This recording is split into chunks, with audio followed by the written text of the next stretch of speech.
60 minutes, 5 party leaders, 1 general election that could change the country. Welcome to a special edition of Debate Night. Live from Glasgow, good evening and welcome to Debate Night with Scotland's political party leaders.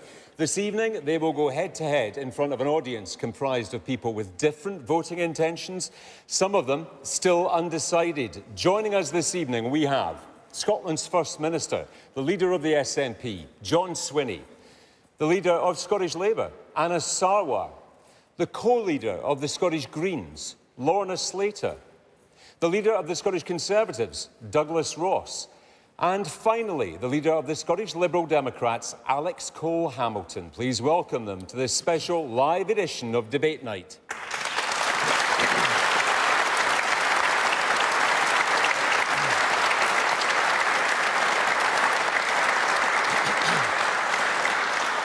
Yeah, we are live on TV, radio and iPlayer this evening, and you can join in the debate on social media wherever you happen to be. The hashtag is BBCDN. So what are the big issues for our audience here this evening? Let's hear first on the programme from the people who have joined us in the room tonight, the people who will be voting in just a few weeks' time.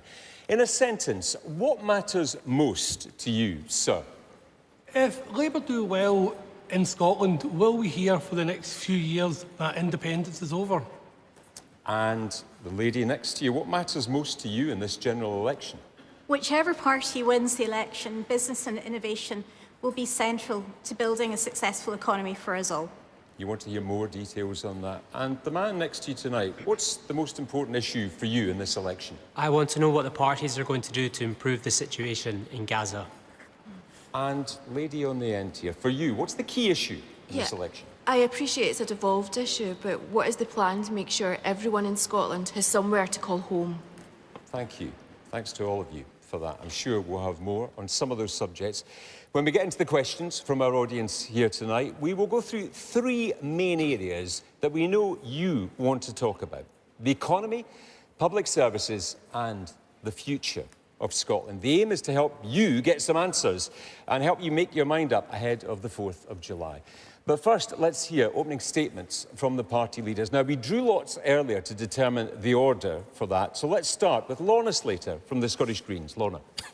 Tonight's debate isn't about politicians. It's about you. You and your family's future. A vote for the Scottish Greens is a vote to tackle the climate crisis. No new drilling for oil and gas, and a switch to 100% renewable energy. It's a vote to make the wealthiest contribute more, to invest in our schools, hospitals and buses. It's a vote to build on our work that has already lifted 100,000 children in Scotland out of poverty. The Tories, SNP and Labour have let you down. We are offering an alternative. One that builds a greener and more equal future. Vote like your future depends on it. Vote for the Scottish Greens. Thank you, Lorna. Let's hear next this evening from the leader of Scottish Labour, Anas Sarwar. It's time for change. In just over 3 weeks, we can finally get rid of this rotten Tory government.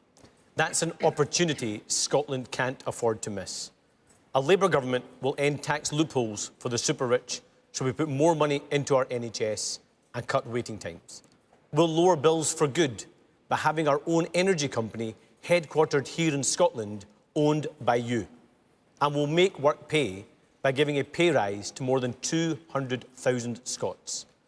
We can't risk another 5 years of the Tories. So every vote for Scottish Labour is a vote to make sure we get rid of the Tories, to put Scotland at the heart of a Labour government and to deliver the change our country needs. Thank you, Anas. Let's hear next this evening from the leader of the Scottish Conservatives, Douglas Ross. I want this election and the next 5 years to be all about delivering action on the issues that really matter to you. Creating good jobs, cutting tax, reducing NHS waiting lists, fixing the roads, investing in schools. And in many seats across Scotland, it's a straight fight between my party and the SNP. If the SNP win, they'll claim every seat as a mandate for independence. They'll be distracted from the local issues you care about most. So in key seats up and down Scotland, if everyone who wants to beat the SNP votes together for the Scottish Conservatives, we can end their obsession with independence for good. Vote Scottish Conservative to beat the SNP and get the focus onto your priorities. Thank you. Next this evening, let's hear from the First Minister of Scotland, the leader of the SNP, John Swinney. Spending cuts, Brexit and the cost of living have all hit people hard. Each is a product of decisions made in Westminster. As your First Minister, I want to deliver the best future for Scotland. The SNP has doubled frontline funding for the NHS, expanded childcare and protected free tuition and free prescriptions.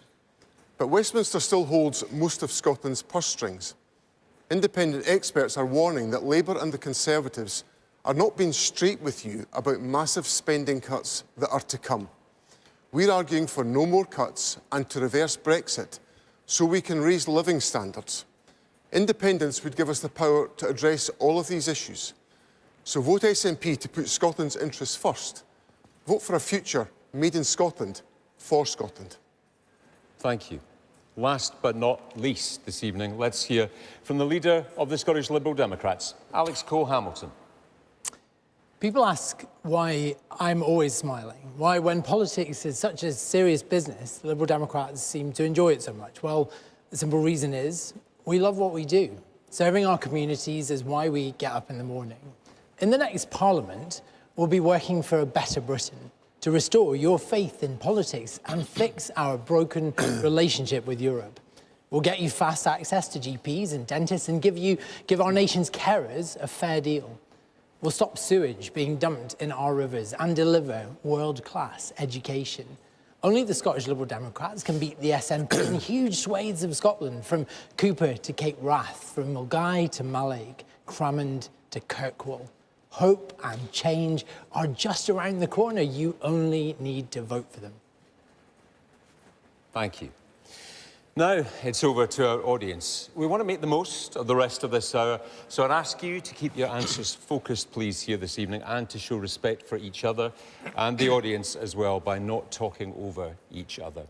Let's have our first question this evening, which is on the economy, and it comes this evening from Janice Deeney. Janice, good evening. Good evening. How will your party reduce the cost of living, as the majority of working class families are constantly struggling in the present climate? Thank you, Janice. John Swinney. Well, a number of the things that we've already done, Janice, are helping with the cost of living, whether that's about the provision of free prescriptions, for example, or the support that we give to university students to go through their university education without paying tuition fees. And we've taken additional measures to focus directly on the cost of the school day, for example, and trying to reduce that for school children and for families. And the Scottish Child Payment, which we put in place because we were prepared to increase taxes within Scotland to get higher earners to pay more in taxation, is keeping 100,000 children out of poverty within Scotland. And a lot of those children will be in families where parents are working, but they're not earning enough to provide sufficiently for their families. Could that go further, John? Could that increase? Well, the Scottish Child Payment has been increased to £26 a week for eligible children, and it's increased. The original proposition was for it to be set at £5, and we've increased it to £26. So we've used the resources available to us by taking a hard decision on increasing taxation for higher earners to make sure we can provide the support that makes a difference directly into families and households to support those families facing difficulty. And of course, that's in addition to some of the other work that we've done, for example, in writing off the debt that exists around about free school meals, where families have debts about school meals. We've written those off to make sure that there's direct support going into individual households. So we want to make sure that the measures we take within the Scottish Government are feeding directly into family budgets. But what worries me about what lies ahead is that there's the threat of more spending cuts which will affect our ability to do that. And independent experts say there will be £18 billion of cuts after this election, whether the Conservatives or the Labour Party form the government. And we have to say no to that and we can say no to that by voting for the Scottish National Party. Let's give Douglas Ross a chance to respond to that. Janice, it's a hugely important issue. We have gone through global events that have been a real strain on our economy, and it's had a huge impact on people in this room and people across the country. If we look at the COVID pandemic and the war in Ukraine, there has been a massive shock to not only our domestic economy, but economies across the globe. And the government at a UK level have tried to provide some universal support and some targeted support. And at this election, we've seen the UK Conservatives reducing national insurance in both the autumn statement and the spring budget, and a commitment to reduce that further going forward. Because I think by allowing people to keep more of their own money in their own pockets, that helps them through these difficult times. But we are not through the most difficult period, and it's right that we all as parties focus on helping individuals, families and communities. Now, we may take different approaches to that, but I think there will be agreement that this has been a particularly difficult period for people across the country, and there's more to do.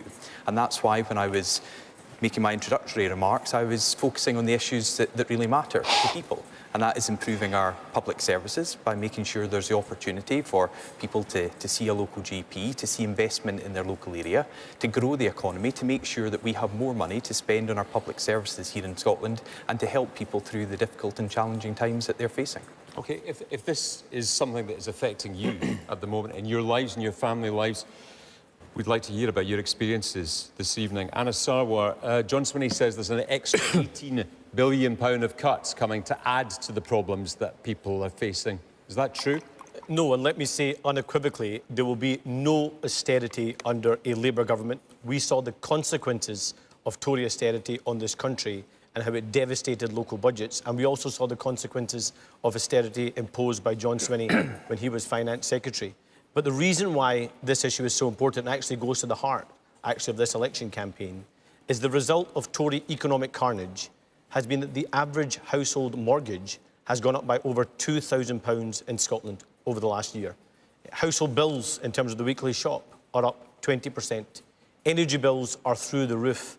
And tragically, there are many families across this city and across this country who are skipping meals, predominantly mums, skipping meals in order to put food on the table. And that's why responsible for that. I hold directly this Conservative government and the economic chaos wholly responsible for this cost of living crisis. But the lady rightly asks about what we're specifically going to do to challenge it. First, we're going to make work pay, and that means giving a pay rise to over 200,000 Scots, including 32,000 people in Glasgow alone, to make work pay and deliver a genuine living wage. Secondly, we're going to impose a windfall tax on the oil and gas giants who are making record profits, and use that money to lower people's bills and invest in the jobs of the future. That would raise £10 billion, something shockingly that the SNP and now the Tories seem to oppose, although they want to impose higher taxes on working people. Well, if you let me finish that point, sorry. And then thirdly, what we want to do is also invest in the jobs of the future and deliver economic stability. Because if we deliver economic stability, we can bring down the cost of people's mortgage, we can bring down the cost of people's weekly food bill, and we can also invest in the public services we need to make sure every single person across this city in Scotland thrives. The problem with what Anna has said there is that independent experts, the Institute for Fiscal Studies, the Institute for Government, the Joseph Rowntree Foundation, all say there are £18 billion worth of cuts that the Conservative government plan, which the Labour Party has accepted because they have accepted the fiscal discipline that and the fiscal rules the Tories are putting in place. And what that means is that Anas is not being straight with you. I'm being straight with you, There is going to be £18 billion of public spending cuts, and we've had enough austerity from the Tories. We don't want it imposed on us by any incoming Labour government. So let me be straight with you, John, and let me be straight with the public as well. We will raise revenue, and we'll raise revenue by a windfall tax on the oil and gas giants, which would raise £10 billion, a measure you oppose. No, but we would close the non. Look, Let me Anas, finish. but I will no, close. but you see, we would close. But you oppose the windfall tax. Anas, Why not be straight with the public? Well, what I'm £10 billion. Listen to what I'm saying, Anas. You're going to raise these items of revenue, but you are allocating that to other spending. To just keep the lights on, there's going to have to be £18 billion worth of cuts, and that's going to put a lot of people's lights off. True. And you've got to be straight with the public about the cuts that Labour are signing up to by accepting the fiscal constraints of the Tories. And that is bad news for the people of this country. None of this is helping Janice and her concerns about the cost of living crisis. Douglas Ross, is this all on you and the Conservatives? Just on the 2 points that we've heard from Anas and John there. First of all, what John is not being honest in telling people in this audience and across Scotland is he has made Scotland the highest tax part of the United Kingdom. People earning less than £30,000 a year here in Scotland are paying more for doing the exact same job as people elsewhere in the United Kingdom, and the public services they receive are poorer as a result. And on Anas's point, well, if I can just finish, John, you've had a lot. On Anas's point receiving the Scottish Child Payment. Wait a minute, let him finish his point. We were in a debate this afternoon, John, where I accepted the Scottish Child Payment has made a difference, but there's an awful lot more we can do. We discussed 250,000 children in Scotland living in poverty. We need to do more on that. But on Anas's point, just on energy, what he's not being honest in telling people is his plans for the oil and gas sector will put at risk 100,000 jobs. Not true. Those are jobs right across Scotland, including here in Glasgow. All right, we're talking about the cost of living crisis. Janice wants answers to her questions. Alex Cole-Hamilton. Well, Janice, before politics, I was a youth worker for 20 years, largely with inner-city young people in Scotland who are, most at risk of poverty. I've seen poverty. I've never seen anything like this. This is the worst cost of living crisis since the end of rationing. The Liberal Democrats immediately would reverse the two-child cap on benefits. We'd grow the economy by helping the 1 in 7 Scots currently on a waiting list, so the 175,000 Scots with long COVID who are currently not in work, back into work so that they can earn money for themselves and for their families. We'd grow the skills economy, reduce friction with Europe. But the primary focus you'll have seen from Ed Davies' work in this campaign, that he is a carer first and foremost of his profoundly disabled son, and carers are a real focus for us. Why? Because 50% of carers, when surveyed, tell you that they find it hard to make ends meet. 30% of carers go without food on a regular basis. These are people our governments are exploiting for the love that they have for their family members. They're in large part unpaid. And that's why Liberal Democrats want to reward them with an extra £1,000 a year in terms of an increase to the carers' allowance. But all of this, and I listened to Douglas Rossi explaining why this is other people's fault, but everybody has been harmed by this Conservative government. Everybody has felt the cost of the reckless Tory mismanagement of our nation's finances. When Liz Truss ignored the Office of Budget Responsibility, when she rewarded the richest people in our society with unfunded tax cuts, everybody felt the pinch of that in their mortgages, in their rent payments, and that's going to linger for years. That is why it's time we were rid of them. Lorna Slater. Well, I find several of the things that Douglas Ross said just then to be disingenuous. That 100,000 jobs figure is based on an American investment bank trying to win oil and gas money profits. The idea that he tries to project that we're all in this together is simply not true. Working people have borne the brunt of cuts because the Tories, their austerity policies, mean that they have been cutting taxes for the wealthiest and trying to balance the books by cutting public services and the money we need in Scotland, that capital money we need to build better roads, railroads, and hospitals. It is disingenuous of Douglas Ross to pretend that times are hard. Times are not hard for the super wealthy. They've made out like bandits since COVID. Their wealth has doubled and tripled. What the Scottish Greens would do is make sure that those super wealthy pay their fair share. We propose a 1% tax, we propose a tax on the super wealthy or have more than assets than £3.4 million, which would raise billions and billions of pounds for the Treasury, which we could invest in those building schools and hospitals and, of course, in that green transition. Because so many of the things that we need to do to transition to the new economy, like the free bus travel for everyone under 22 in Scotland, not only put money back in your pocket, but help us toward that net zero future. Lorna, the boss of Scottish financial enterprise, Sandy Begbie, says Scotland is becoming a dangerous place to be rich or create wealth. Is he right? In Scotland, we do believe in having a fairer society. In order to pay for all the great things we have, from free university tuition to baby boxes, free prescriptions, that free bus travel, we know that the wealthiest need to contribute a bit more. That's fair, that's progressive. And in fact, the Scottish Greens, we say that we can go further. We could look at things like luxury taxes for people who fly private jets, carbon taxes for some of the biggest polluters.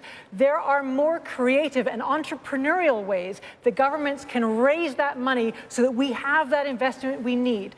I don't want you to believe what everybody's saying, that they can spend without raising revenue. You have to make money to spend money. And we need that significant investment in our NHS, because all of you know from your own experience how challenging times are. Let's get some reaction from our audience live in Glasgow with us here this evening. Are these politicians speaking your language? Are they telling you what you want to hear? The man at the back. Yeah. Douglas Ross raises, there's been the war in Ukraine and the pandemic. They're relatively recently. You were in charge before then, but yet you still want us to believe there'll be jam tomorrow?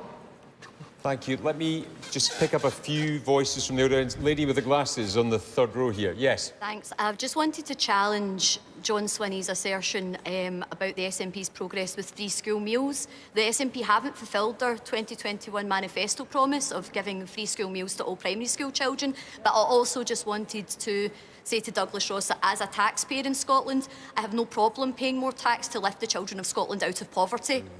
Thank you. And man in the end of the row down here. Yes. Yep. I would just like to ask John Swinney about the tax breaks for businesses that the SNP and the Greens refuse to pass on.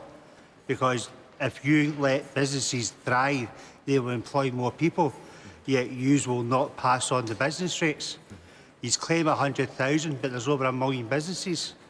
So it's maybe about time that you're actually honest with people and give people a break. John Swinney? Well, let me answer that question directly. There's over 100,000 businesses in Scotland are free of paying business rates because of the business rates policy that the Scottish Government has put in place. Now, there was a particular issue about financial support that was given to the hospitality sector by the UK Government. There was a flow of money came to the Scottish Government about that, and we chose to invest that in the National Health Service, to do all that we could to try to reduce waiting times and to support the National Health Service recover from the COVID pandemic. Now, that's a choice.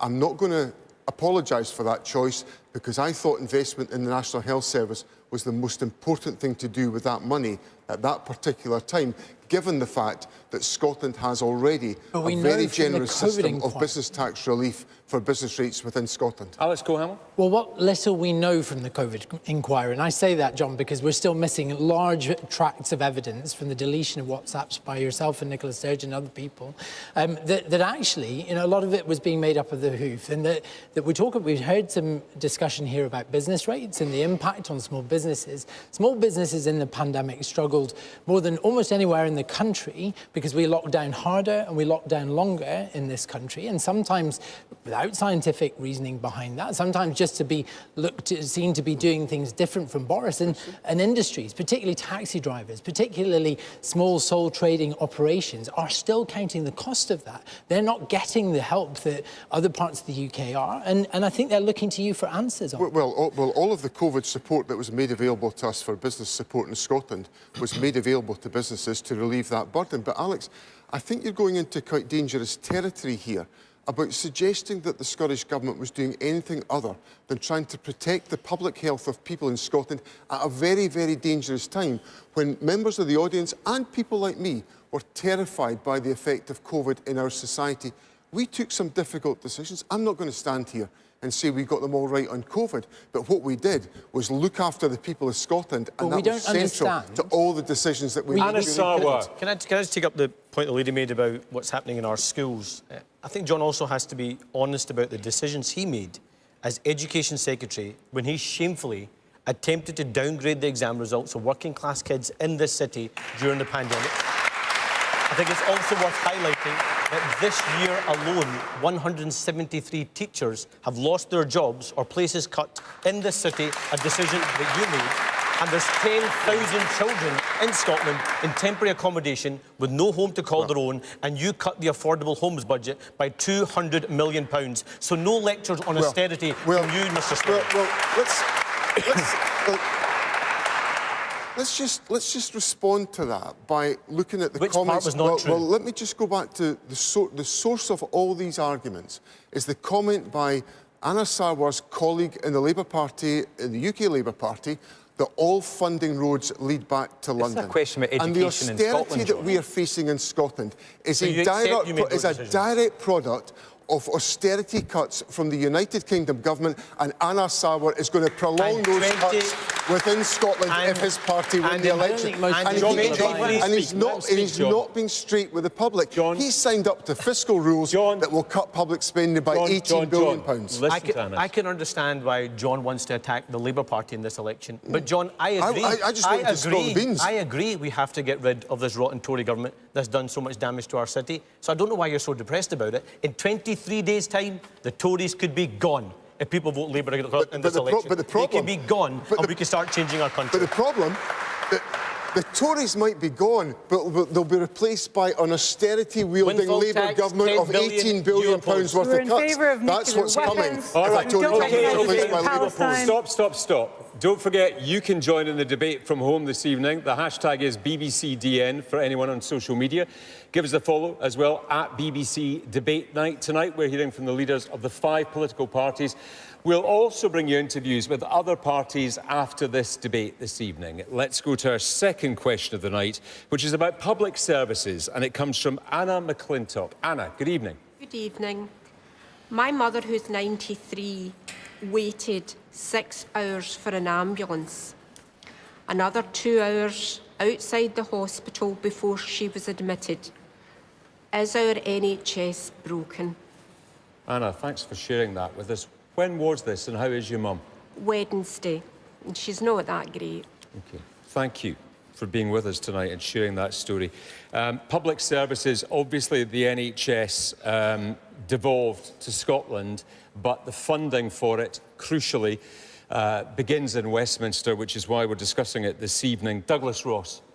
Anna, I'm so sorry to hear about the experience your mum's had, you've had as a family, but sadly it is replicated multiple times in Glasgow, across Scotland, in every part of the country that I go to. NHS is devolved, it is an issue for the Scottish Government, but it's the thing people are most passionate about on their doorsteps just now.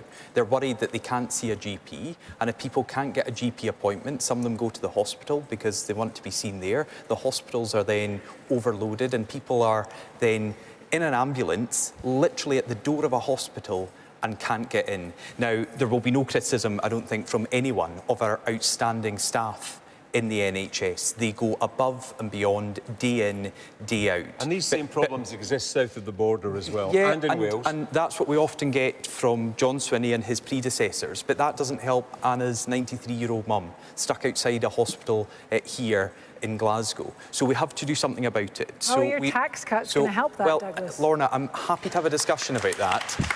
But I'd also like to have a discussion about a 93-year-old who's stuck in an ambulance outside of a hospital, not able to get the care that she needs. Another issue that's having an impact here is delayed discharge. So once people get into hospital, they don't have the social care package to get back out into their own home or into their community. Now, John's government promised to eradicate delayed discharge completely, yet we still have record levels of delayed discharge. So we've got to make sure people can get into hospital in the first place, and I see all over Scotland too many shocking reports of people unable to get inside a hospital to get the care they need, stuck in ambulances, and then more people can't get an ambulance to them quickly enough. So all of these issues have to be tackled. It's in our NHS, it's also in the social care sector to get people out of hospital and recuperating at home as quickly as possible. Anna Sarwar, Wes Streeting, Labour's health spokesman, says there'll be no additional funding for the NHS without major surgery or reform involving weekend working, use of the private sector to bring down waiting lists. Is that what we're in store for here in Scotland as well? So there'll be an immediate injection of money into our National Health Service because we will close the non-dom tax loophole that would fund 160,000 appointments every single year here in Scotland. He says that's conditional on change within the NHS. No, the money will come in from the non-dom tax status, but health is wholly devolved in Scotland, so the decisions on Scotland's NHS, on what budget is set, how it operates, how it's managed, its outcomes, is the responsibility of the Scottish Government. And on their watch, 840,000 Scots are stuck on an NHS And do you think there needs to be reform here in Scotland? In the Absolutely, NHS? because there's been no proper workforce plan, no investment in the digital innovation and technology of the future, and of a 5.5 million population, we have 50 boards, which is far too management heavy. But can I say directly to Anna, your story is tragic, but sadly we hear these stories every single day. Just in the last few months alone, I've had people tell me how they've had to remortgage their home in order to pay for a hip replacement because they had to wait too long on the National Health Service. I had a mum tell me she had to pay £5,000 to take her young child to London to get a mental health diagnosis, having waited 2 years for Scotland's NHS to give her child a health diagnosis. That's the tragedy on the SNP's watch, and that's why, look, I believe in the NHS. I graduated in this very hall as a dentist. My first job was in the NHS as a dentist in Paisley, one of the most deprived communities in our country. And I believe in the NHS, I trust in the NHS, I want to rebuild our NHS. And Labour created it in 1997, we saved it, and actually on the 5th of July, on the NHS's birthday, we will start the process of changing it again. That's first with a cash injection coming from closing the non-dom tax loopholes, but then it's also the two-stage process of change where we change the SNP government in 2026 and have a focus on fixing Scotland's NHS, not having 1 in 6 Scots languishing on the NHS waiting list on John Swinney and the SNP's watch. OK, the first thing I want to say is directly to Anna that I'm very sorry that your mum had that experience, and that shouldn't be the case. But I also have to acknowledge that the health service is under acute pressure as a consequence of the demand that's increased for the use of the health service. Also because of one of the issues that Douglas Ross raised, which is about delayed discharges, where we are unable to get people out of hospital back into the community because there aren't the staff available to provide the care packages within the community. We have very low unemployment in Scotland today, and one of the issues we're wrestling with is the fall in population because of people who came to this country before Brexit, who've left the country as a consequence But of Audit Brexit. Scotland says there's no overall vision from you for the NHS. What is your vision, John? Well, my vision is to make sure that the NHS delivers on the needs of people within their communities. Had 17 does that in a years. continuous way. But the issues that we are wrestling 17 with years. are a combination of the challenges Always about somebody having enough else's staff fault. within the system. Staffing levels in the NHS are at record levels. Funding in the NHS is at record levels. It now accords for a greater proportion of the Scottish Government's budget. And as I said in the earlier answers, we were prepared to increase taxes on higher earners within Scotland to make sure we could invest more in the National Health Service. Now, Anna Sarwar has talked about the investment that's proposed by the Labour Party. And the number that I've seen for the Labour Party's proposed investment in the NHS in the first year in which a Labour government would be in office is less than what the Conservatives allocated to us in the last financial year. That shows you that the Labour Party is not committed to delivering the type of investment to end austerity, which is what is required in this country. OK, Alex We've had far Cole-Hamilton. too much austerity. Oh, Anna, I'm really sorry about your mum, and unfortunately her story is all too common. I raised with John Swinney's predecessor at First Minister's Questions last year the case of a nurse called Catherine who'd waited on the floor of her home for 8 hours for an ambulance, and she had given 40 years of her life to the NHS. It's hard to get access to a GP at the first time of asking as well. I met a woman in Caithness who'd had to phone her surgery 200 times when the lines opened at 8:30 in the morning, only to be told she wouldn't be seen for 3 weeks. Alex, we know the problems. How do you fix them? So the solutions are this. I mean, 1 in 4 GP appointments are actually related to mental ill health. I mean, it's an absolute fact. And we all know that after lockdown in particular, particularly among young people, that we actually have a mental health crisis. And if your daughter fell off her bike and broke her arm, she'd be in plaster by the end of the day. But if she came to you with self-harming behaviour, she joins the longest queue in the National Health Service. So how do you fix that? So we fix that by trebling something called the Digital Services Tax. What's the Digital Services Tax? Well, it's a tax paid by the social media giants, by Facebook, by Instagram, by Snapchat, And we can all accept that actually a lot of the mental crisis in our young people is caused by the toxicity of the ecosystems created by those social media giants. We believe it's time for them to pay. And we would hypothecate, we would take that money, that trebled tax, which you see hundreds of millions of pounds, invest it in world-class mental health services here in Scotland so that your children can get access to healing from the harm that they've been doing. Hang on a second. Lorna, I'll come to you in a second. Bear with me. There's so many hands up in the audience. Let me hear from the lady with the red glasses, second row. Yes. In terms of public services, the prison within this country, Scotland locks up more people per head of population than any other Western European country. Between 25 and 50% of those locked up come from a care experience background. I was in care 50 years ago. It is absolutely disgusting the way the politicians are treating this community in society. I ask all of you, if you get into power, will you, within the Equality Act, allow care experienced people to be a protected characteristic within that act? Because this is shocking. We are all supposed to be Jock Tamson's bairns. Shame on the lot of you. Yeah, thank you. Man with the beard right in the middle. On you go. Thank you. We've heard a number of times about free prescriptions. I'm a community pharmacy owner in the south of Scotland, and I'm genuinely worried for the future of community pharmacy. When it was COVID, there was 2 places open where you could buy food and you can get medicines. We were the only readily available healthcare service, and now it seems we don't exist.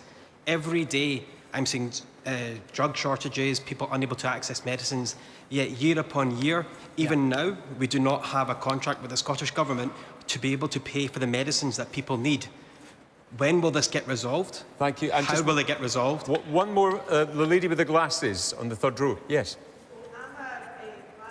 Mum of a school child, and I represent many Glasgow parents and across education, and this is directed to Mr Swinney, and I want a direct answer because Glasgow parents and Scottish parents in education are sick of you passing the buck. We're sick of hearing it's Westminster's fault that education is in crisis. We're sick of hearing what Labour would do. We're sick of hearing what the Tories would do. We want to know how you and your party are going to fix what's happening in education right now and make sure every child's need is met. Okay, that clearly... That is a devolved issue, but you're a voter asking the question. John Swinney. Well, it's absolutely vital that every child's needs within the education system are met. We are seeing a rising number of staff working with additional support needs, for example, which is necessary because of the rising presence of additional support needs within our community. We also want to, we're providing, for example, in relation to teacher numbers, £145 million directly to local authorities to protect teacher numbers within our schools. Well, there's 145 there's £145 million, Anna, on the table. Well, if the Labour budget in Glasgow City Council had been taken forward, I'm pointing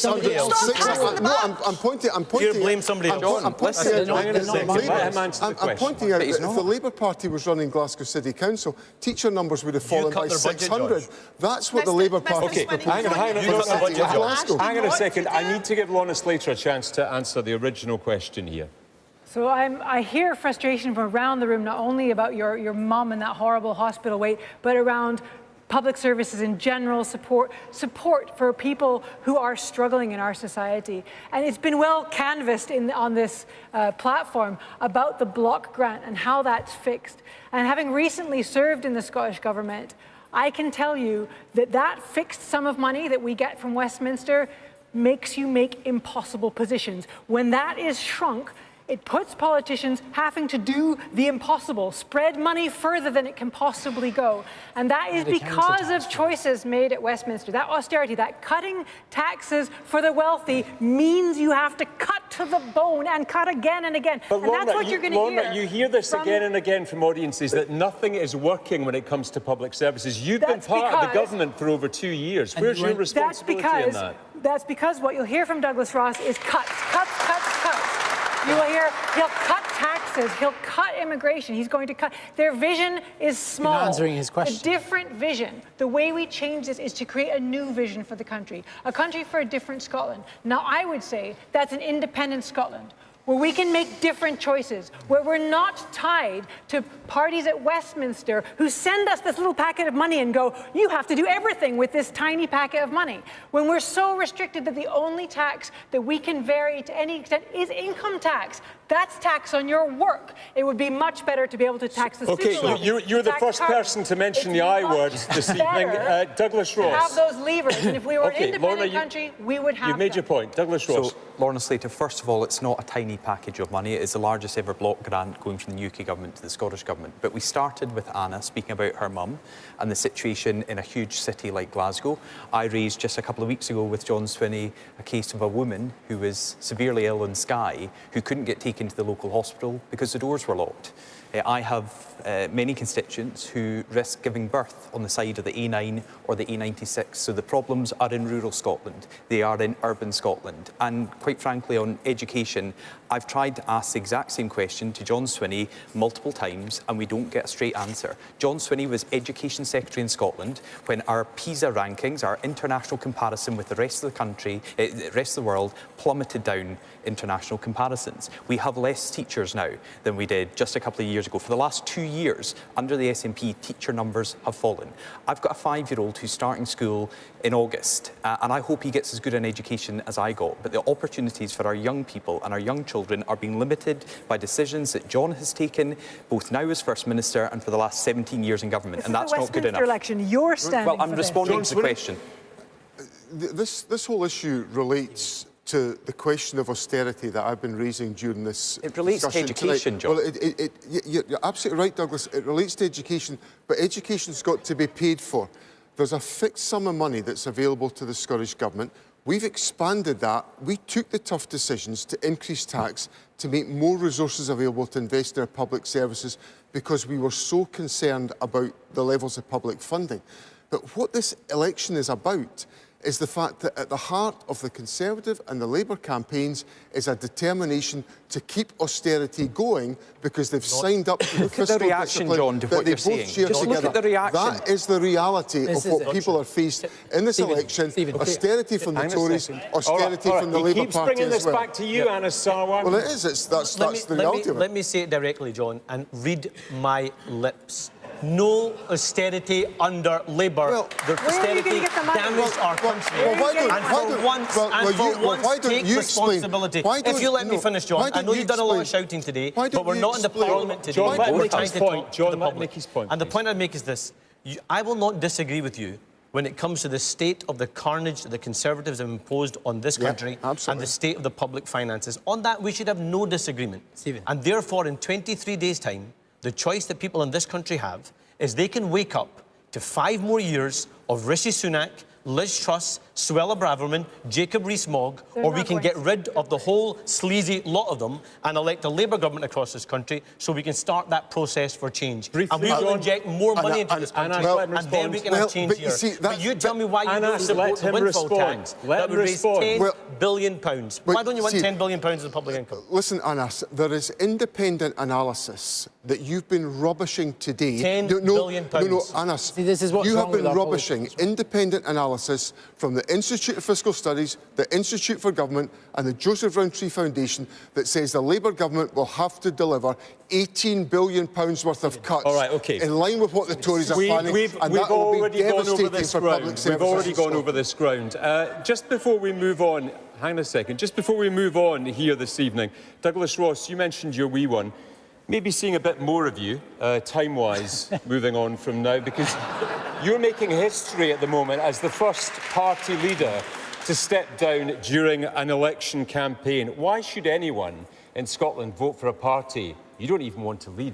Well, I have to say that's one of the benefits of my decision is getting to see Alistair and James. They're 5 and 3. I've done this job now for 4 years, and one of the things I think we can all agree is it has a huge impact on our families. So whatever happens to me in the years ahead, I'm very proud to be able to spend a bit more time with my very loving family, my wife and our 2 boys. But in terms of your question about why people should vote for Scottish Conservative, I said at the very beginning, this election is an opportunity to send a very clear message, and in key seats up and down the country, there's an opportunity to send a message to John Swinney, who can answer questions about education and our young people, tries to absolve himself of blame for the situation that people are facing outside our A&E. You are, John. You can shake your head as much as you want. That's what you've been doing for the last 17 years, and you're doing again tonight. So in seats up and down the country, there is an opportunity to unite behind the Scottish Conservatives, to get someone who is focused on the issues that really matter to you, rather than independence, which is always John's obsession. Hamilton? I mean, well, the audience reaction, I think, tells you everything about that exchange. I mean, this is what's been holding our politics back. Two parties who have been in power for far too long, bickering about who's responsible for the fact that you can't see a GP at the first time of asking, the fact that many people are buying tools on Amazon to do dental work on themselves because they can't see an NHS dentist in their locality, the fact that there's violence in their kids' schools, which didn't used to be a thing, but is actually harming their education, the fact there's sewage in our rivers, and all we get, time and again from the Conservatives and the SNP in particular, is it's their fault, it's their fault. You're not buying it, I'm not buying it, the people watching tonight aren't buying it. We have one big final area to cover this evening, and that is the future of Scotland. Our third question of the night comes from Gavin Strathern. Gavin, good evening. Good evening, Stephen. Good evening, panel. Does the probable change of UK government in the upcoming election mean the question of independence is off the table for the foreseeable future? Thank you, Gavin. Anna Sarwar.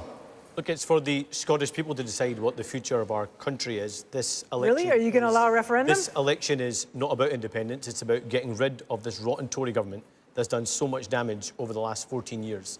But let me say directly to those people in the room that do support independence or have supported independence in the past. I'm being really upfront and open and honest. I don't support independence. I don't support a referendum. But I can understand why so many people across Scotland were looking for an escape route from a Tory government that they thought we couldn't get rid of, or from a Labour Party that they thought couldn't win. And that's why over the last 3 years, I have worked really hard to give you a Labour Party worthy of the name. And through this election, with hard work, humility and energy, I want to persuade you to vote Labour so we can get rid of this Tory government. There may well be independent supporters who are about to vote Labour in this general election. What's your direct message to them? So I would say directly, we may disagree on the final destination for Scotland, but we can all agree we need change right now and we have to get rid of this rotten Tory government. So let's go on this part of the journey together and try and change our country and make the UK work and then what for every part of the country, more including devolution? Scotland. So we have said we would reset devolution, we would change the relationship, because right now you have two governments who actually undermine devolution because both look to pick fights with each other and ultimately fail Scotland. Whereas I want to go back to a politics where two governments can have different political views, can have different opinions, can believe in different solutions, but are willing to work together in the national interest to deliver for people right here in Scotland. Okay, there are two parties here supporting independence tonight. Lorna Slater from the Scottish Greens. Well, I think you want to watch that space over there because independence is not going to be off the table. About half the people in Scotland support it, and that is gradually increasing. Now, we can set out a vision for Scotland that is fantastic. We have huge resources in Scotland. Wind energy, other renewable energy. I used to work in offshore renewables myself, so I can tell you, when we get those supply chains going, the turbine I built was built with steel from Liberty Steel in Motherwell. It was assembled in the Port of Dundee and is now run and operated in Orkney. We need to scale up those supply chains and create a brilliant future for the people in Scotland. Now, I think we can do that better as an independent Scotland because we will make the decisions about who we tax. But wait a minute, you said independence wasn't a red line issue for you. Independence is a really important issue for the Scottish But not a red people. line issue. In terms, I think that question was asked in terms of who we would be willing to work with.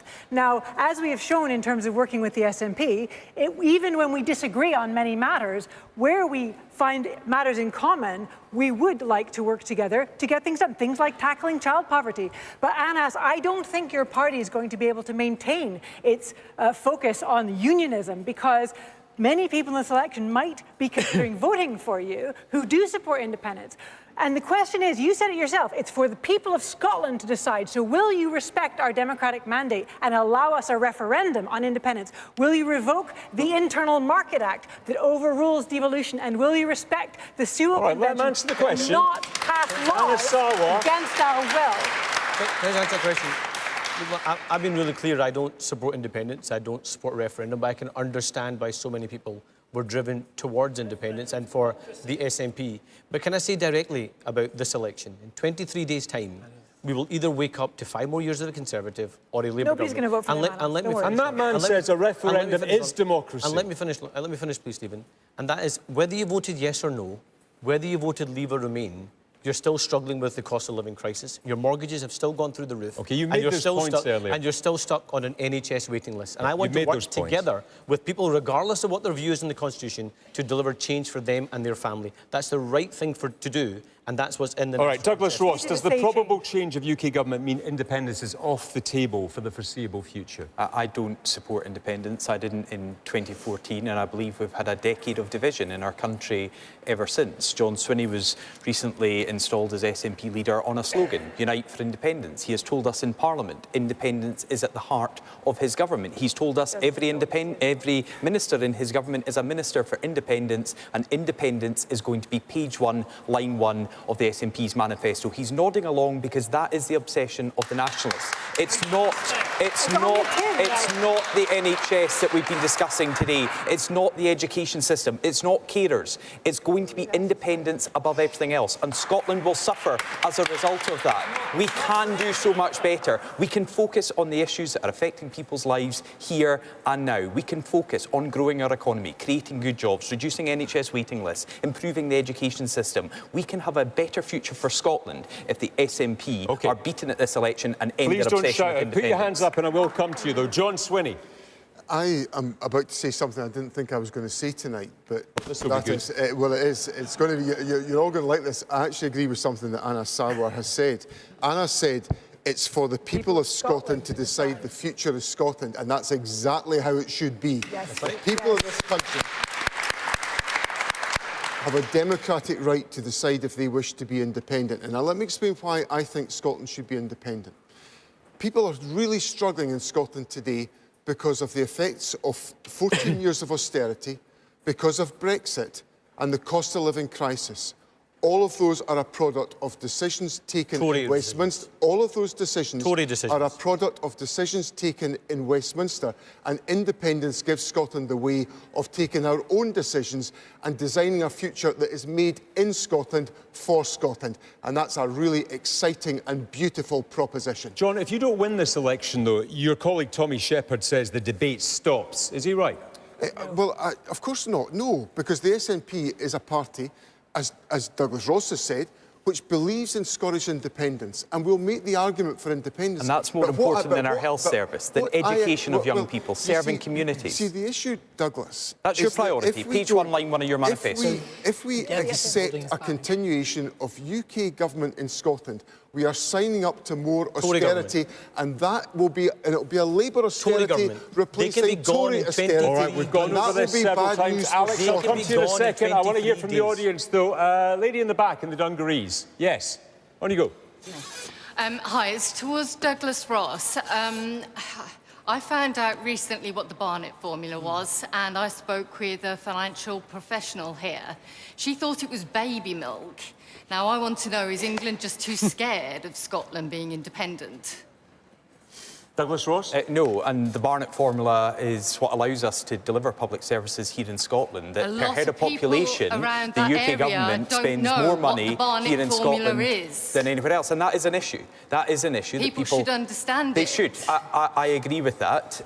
John, I think, agrees with it as well. When he was Finance Secretary, he benefited from the decisions of the Barnett formula to give him more money to spend. That hasn't helped Anna's 93-year-old mum. It isn't helping school pupils here in Glasgow or across Scotland. You need to watch debate night. We talk about the Barnett formula all the time. Man in the front row down here, yes.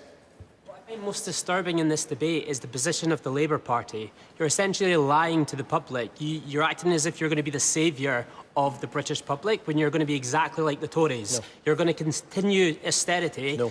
And you're not going to do any make a tangible difference for the people in Scotland. You're just giving us lie after lie after lie. You're going to develop new and existing problems for the next 5 years, and I don't think anyone should believe you. Anna, I'll come to you in just a second, though. Alice Cole-Hamilton. So the exchange between Douglas and John that we've just heard has characterised much of this campaign. They've talked about independence almost every day. It's been holding us back, and I'd hoped we'd maybe get through this debate without it, but I recognise we're not quite there yet. There are kids who will vote in the next Holyrood election who have known only this debate, only this division in our society. And when I knock doors, it's not what people are raising with me. They want to know about fast access to GPs and local dentists, but it's in their interest to keep talking about it because it keeps their parliamentarians on the gravy train. Most of those young people and I'm support sorry, independence. but 75% of them. But this is not what salience matters to people. And let me say this: all of the problems we've discussed in the previous subjects on the economy, on poverty, on health, on public services, are all crying out for ministerial attention, but have been starved of that because of the constitutional debate that has gripped our politics for so long. I attended a debate like this in 2019, and I couldn't have imagined that 5 years later I'd be standing here under sanction by the Kremlin because of the state of the world that we're living in right now. We will look back on this time with a dawning realization that we were already living in the early days of a new Cold War. At that time, we need to focus on building bridges with our nearest neighbours, whether that's England, whether that's Europe. It's the Liberal Democrats want to re-establish links with our neighbours because our world is a eyeball scary that man place. on the front row and answer his question. Directly, I'm the only one that's made specific pledges about what we would do if we elect a Labour government. Everyone else has spoken in generalities. We will deliver a genuine living wage to make work pay. But he does not believe you. Well, I'm being direct. That will give a pay rise to 232,000 Scots. We will establish GB Energy, a publicly owned energy company headquartered here in Scotland that will make billions of pounds of investment in the clean energy of the future. That means more jobs, lower bills, greater energy security. Will it make any energy? We will close the non-dom tax. Gaza. Well, what are you going to do to improve the situation in Gaza? I'll tell you what we're going to do. We need an immediate ceasefire. We need immediate Why access did the to MPs, humanitarian. Hang on a Labour second. MPs? He's answered your point. Hang on a second. I think my views on Gaza are well known. I've been to the Gaza Strip myself to deliver aid into the Gaza Strip before I became a politician. My views are well known. Okay. I believe in a two-state solution. I believe that Benjamin Netanyahu is committing war crimes. I believe Hamas should be separated from the Palestinian people. I believe that we need an immediate ceasefire. We need immediate access to humanitarian aid. And we need to see a change of situation on the ground. Let's bring this back to Israel the and Palestine future of Scotland because because we're running out of time. A man with a brown jacket on. Yep. So I completely understand both sides of the independence debate, and I get why it should be part of the discourse to an extent. But I just think if you walk down the streets of Glasgow in some areas, there's businesses that are closing. There's people sitting out on the street, begging. You know, when I'm walking for lunch at my work, you can't get an appointment at a GP, you can't get an appointment at a dentist. I mean, it angers me when I turn on the telly and there's so much discourse about independence. Yeah. It's holding us tidy back. the flat before you It's move holding out, John, I think probably would be what I would Absolutely. suggest. John Swinney? But you see,